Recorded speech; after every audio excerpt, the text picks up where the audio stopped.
येत्या रविवारी अक्षय तृतीया आहे आणि अक्षय तृतीयेच्या मुहूर्तावर मुंबादेवी मंदिरामध्ये आंबा महोत्सव आयोजित करण्यात आलाय। श्री मुंबादेवी मंदिर ट्रस्ट कडून या संदर्भात घोषणा करण्यात आलेली आहे।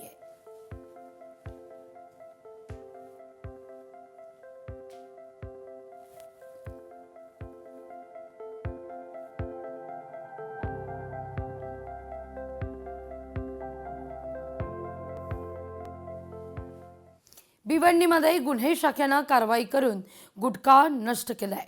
65 लाखांचा गुटखा न्यायालयाच्या आदेशानं नष्ट करण्यात आलेला आहे। गुटखा माफियांनी डम्पिंग ग्राउंडवरील गुटखा चोरी केल्याचा हा प्रकार आहे। स्थानिक नागरिकांच्या मदतीनं हा सगळा प्रकार उघडकीस आलाय।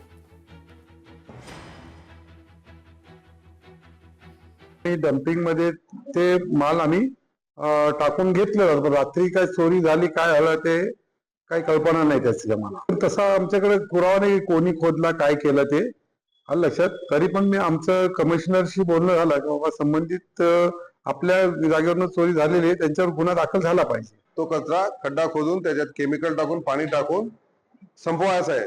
परंतु असला काय प्रकार घडलेला दिसत नाहीये। ती यंत्रणा ही कोणाची राबवलेली, महापालिकेची यंत्रणा राबवलेली का दुसरी बाहेरनं कुठली यंत्रणा आलेली जेसीबी? कारण 20 फूट खोदायला तिथे जेसीबी पोकळणच लागत।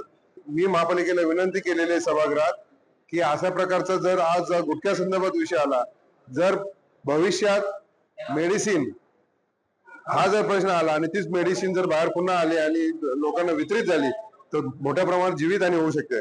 म्हणून हा संपूर्ण जनतेचा विषय आहे। त्यामुळे मी महापालिकेला विनंती केली की आपल्या माध्यमातून गुन्हा दाखल करणं गरजेचं आहे।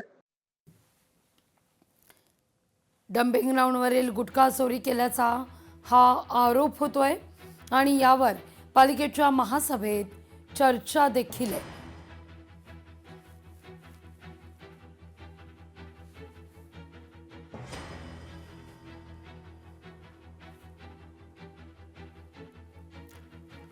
वळूया पुढल्या महत्त्वाच्या बातमीकडे।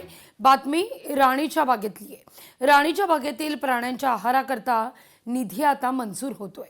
पालिका प्राण्यांच्या आहाराकरता 61 लाखाहून अधिक खर्च करेल। यावरून स्थायी समितीमध्ये चर्चा रंगतीये। वाघ, बिबट्या, तरस आणि कोल्ह्यांकरता नियमित 50 ते 60 किलो मांसाची गरज असते। कंत्राट संपल्यानंतर खरं तर सध्याच्या कंत्राटदारालाच ही मुदतवाढ देण्यात आली आहे। प्राण्यांच्या आहाराकरता मोठा खर्च या ठिकाणी होत असतो, तर प्राण्यांच्या आरोग्य आणि पोषणावर देखील या निमित्तानं प्रश्न उपस्थित होत आहेत।